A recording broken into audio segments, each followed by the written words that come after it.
Welcome into A to Z Sports Prime Time on this Monday night. Hope everybody's having a great evening so far. Combine begins in earnest tomorrow.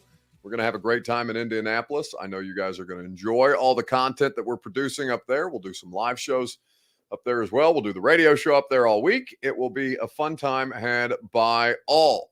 But in the meantime, your coach and your general manager are going to speak tomorrow on Tuesday. They'll do their podium availability, and then they'll sit right down afterwards with me on the radio show, and we'll go through some things that maybe they didn't get asked or maybe that I had additional questions about that I was saving for the radio show. Who's to say? We'll have an extended visit with them. And by the way, don't forget to send me your questions at Buck Rising on Instagram for all of that.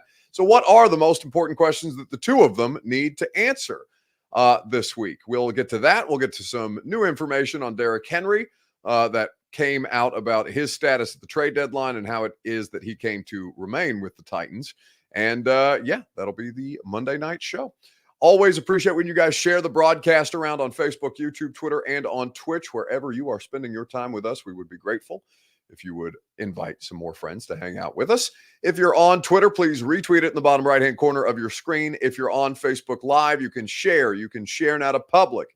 That is in the bottom left. Like the video if you're on YouTube or on Twitch, and subscribe to the channel while you're there. Always appreciate when you guys help us out that way. And as more of you start to trickle in, we'll go ahead and get our discussion started. Welcome into A to Z Sports Prime Time from the Zen Sports Studios. I'm your host, Buck Rising. I'm proud, as always, to be presented to you by the great folks at TrueMath Fitness in the Gulch. TrueMathFitness.com, a new way to work out for the best version of you. Go to TrueMathFitness.com for your first workout free. And Zen Sports, where they offer you same-game parlays, no danger first wagers, and VIP packages. ZenSports.com for more information. And that promo code ATOZTN can unlock so many cool things for you. So the biggest question that the Titans brass needs to answer at the NFL Combine when they speak tomorrow, it's your Two Rivers Ford take, and it's how we'll start. Looking at all the different places that we've been with them, they really haven't done much discussion around draft and stuff. It's been mostly focused on the hiring of coaches, and obviously the availability has been few and far between. We've had Callahan twice at the podium, 3 times as of tomorrow morning, and Rand has only spoken once in a setting where he's taken questions, and that was almost 2 months ago after Mike Vrabel was fired. He did give an opening statement at Callahan's introductory press conference, but tomorrow he will field questions for the first time, basically about the football team for the first time since training camp opened last year. So with that being said, what do you want to hear them answer? It could be one for both of them collectively. It could be one for Callahan instead of Rand. It could be one for Rand instead of Callahan. However you feel the need to answer this question, I'd be curious to know what your response is. For me, it's about, in particular, it is about the idea of what is your draft strategy? How is need impacting your draft strategy? Obviously, they're aware of their own positional needs, but is that a best player available type situation where the needs are so many, or are you targeting now specific positions, and what is the value of that? What is the cost-benefit analysis of that? Because if you remember last year, after they went 3 days and drafted one wide receiver in the 7th round and told us, yeah, that'll be good enough for Monday after the draft, and they were right because they got DeAndre Hopkins, and he's the person that ended up mattering most in their skill position group.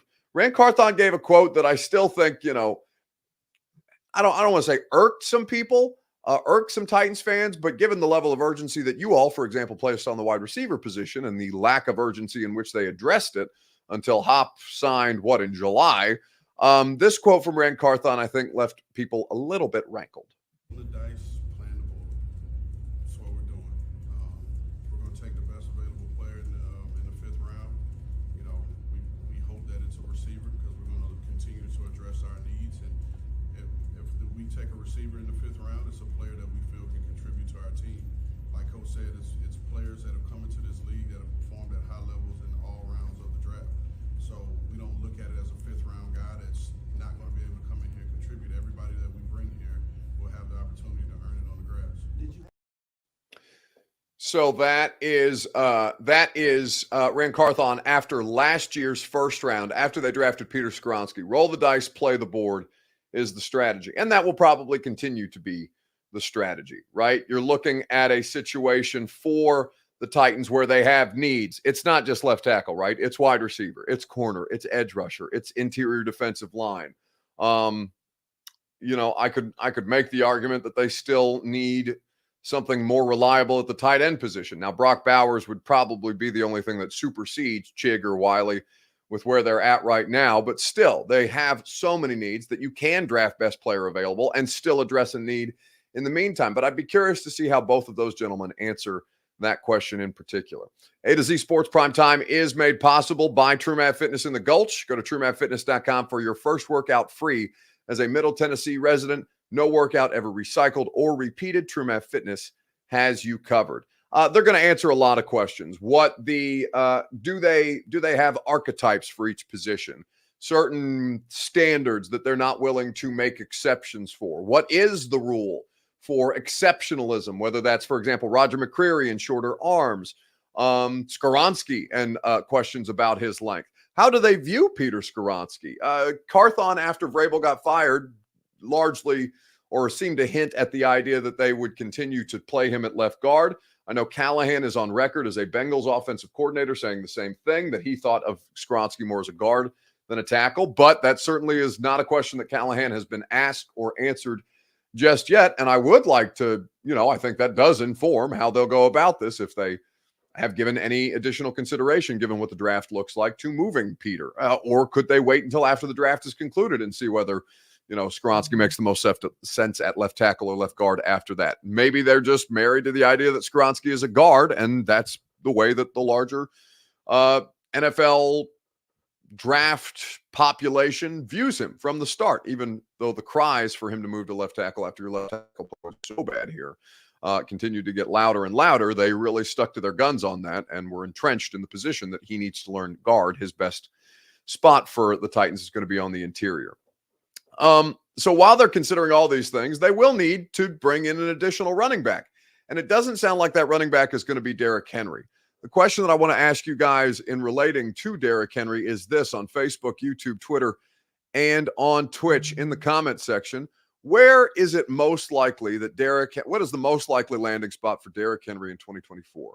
We'll talk about it together right after I remind you that the Primetime Show is made possible by Zen Sports. Same game parlays available for you now on the NHL and the NBA.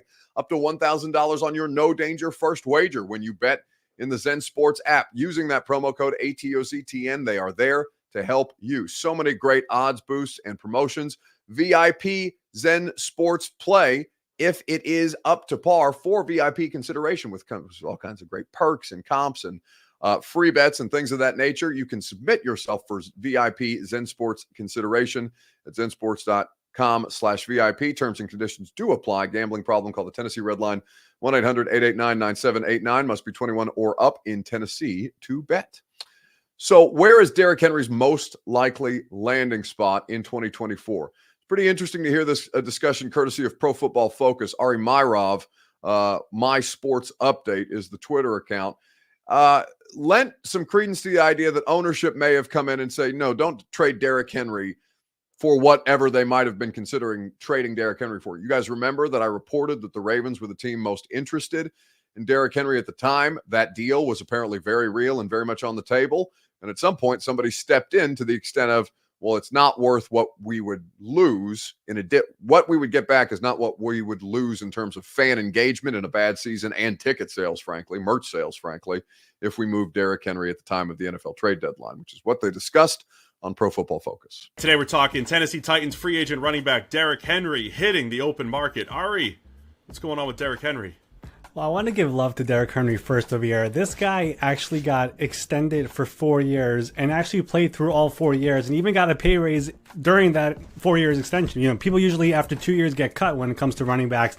He played through all of it and even got some more money during that time. But his time in Tennessee is going to be over. And in fact, right before the trade deadline, he actually was really, really close to getting traded to the Baltimore Ravens. I do believe ownership stepped in and said, we're going to let him finish out his career here in Tennessee for the rest of the season and not ship him away during the year. But now he will become a free agent, and I would imagine the Ravens will be interested again. I mean, I would love to see a team with Lamar Jackson and Derrick Henry together, but it's going to be interesting to see what his market is, because how much tread does he have left in his tire? I mean, he's kept it up until now. I don't think many people thought he would be able to at this point in his career, but what type of a contract would Derrick Henry get on the open market when we know these teams, when it comes to running backs, especially for guys of his age, usually they don't really get that much significant money in free agency?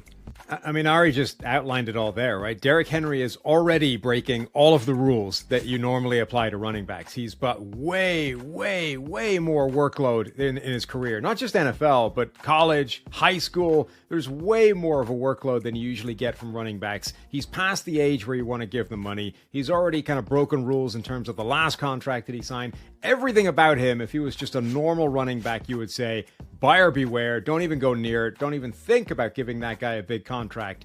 But he's King Henry, and he's still King Henry. Even last year, he averaged, more than 4 yards per carry, more than 3 yards per carry after contact, behind the worst offensive line in the NFL. He's still able to absolutely dominate. So can you give him a big money contract even at this age? I don't know that it's crazy. Like, he's in that Adrian Peterson category of the rules don't really apply to him. So Baltimore, I'm all for it. Green Bay, could they replace him or replace A.J. Dillon with Derrick Henry? I think there's a lot of teams for whom he would be a fascinating fit. Man, I absolutely love Derrick Henry with the Ravens. I think I mentioned it a few years ago when he did hit free agency. I'm not an advocate of overpaying the running backs, but let's see. Maybe Henry just wants to win at this point. Maybe he's willing to take a little bit less to go to Baltimore. Sam, what you pointed out was behind a bad offensive line last year, Derrick Henry was unbelievable. Even if the stats were down, it was because of the offensive line. If you put him into a Baltimore Ravens system where there is space, and there's space because Lamar Jackson is a run threat, because they have a good offensive line and a good scheme, all of a sudden Derrick Henry might be averaging 5 yards a pop downhill and fitting the style that the Ravens like to run. So I think a team like the Philadelphia Eagles as well, and you're going to hear about the Dallas Cowboys. You're going to hear about the Cowboys and how they're trying to, win in different ways and instill that attitude. Derrick Henry makes sense in Dallas, but boy, would I love to see him in Baltimore with Lamar and all of the versatility that run game brings to the table. Okay, so that is Ari Myrov and a couple of the Pro Football Focus guys talking about the viability of Derrick Henry. It sounds like he's going to make about $10 to $12 million a year on an average annual basis, based on his level of productivity, teams getting that much more available cap space, and how much easier it's going to be to make those kind of asks of teams like the Ravens, because now the Ravens are, I wouldn't call them cash flush. They're still bottom half of the league in terms of cap space, just I think a little north of $16 million and change per over the cap. But it does make the viability of a 2024 deal, of a 2-year deal, right, for Derrick Henry, that allows them to minimize the first year cap hit and backload the situation and guarantee money to him. It makes it far more viable. So Derrick Henry's market is going to be much better. It all but assures that the Tennessee Titans are not going to be in the game for Derrick Henry. Bert points out in our private chat the possibility of void years also makes it easier for other teams to acquire Derrick Henry's services. I'm always going to take the field over one individual team, and I never really thought that it was super likely that Derrick Henry ended up back here. You never say never about those things, but the cap space increase really hurts, and we talked about this briefly last night. It really hurts the Titans more. Like, teams at the top of the cap space list, Washington, Tennessee, Houston, and Indianapolis, even, because the price for players just gets more expensive. It doesn't mean that you have more cap space to spend. And so Derrick Henry is far more justified in asking for, $15 million and maybe negotiating his way to $12 million a year in some form or fashion from teams, because it's just going to expand the marketplace for everybody to get involved in. And that's not a great situation if you're a team who was cash flush before and getting that boost. It just means that your front end costs are going to be that much more expensive when you start to dip a toe into the free agent waters. Brief primetime show tonight because of the travel situation to Combine. We appreciate you guys hanging out with us. Primetime the rest of the week will be from Indianapolis. We'll have great stuff there. Like I said, Brian Callahan and Rand Carthon will be on the radio show tomorrow morning in the 10 o'clock hour. Make sure you're there with us. Make sure you're subscribed to the podcast. Make sure you're subscribed to The Zone on YouTube. You can live stream the radio show there and see my interview with both of those gentlemen. And there'll be clips afterwards if you don't catch any of it live. So that'll be great. Quick reminder that the Primetime program is made possible by the Ashton Real Estate Group of RE/MAX Advantage. GaryAshton.com is where you go for the intel edge and the dream address you need to the dream address you can get without the stress. Speaking of intel, Gary is going to, all of our great sponsors make the trip to the Combine possible, and including Two Rivers Ford, who was kind enough to give me a vehicle. So shout out to Two Rivers for that. In fact, they just gave me the same vehicle that I have without making me put miles on my vehicle, which I very much love because I love my 2022 Ford Explorer, except this one's a 2024 Ford Explorer. So we're riding dirty on our way up to Indy. Be a great time. Have a great rest of your evening. Primetime tomorrow, radio show. We'll have it all, and it'll be exciting. Combine, draft, it's all in the air, and it will be great to get into the swing of things for real once again starting tomorrow. See you guys then at 10 a.m. on 104.5 The Zone.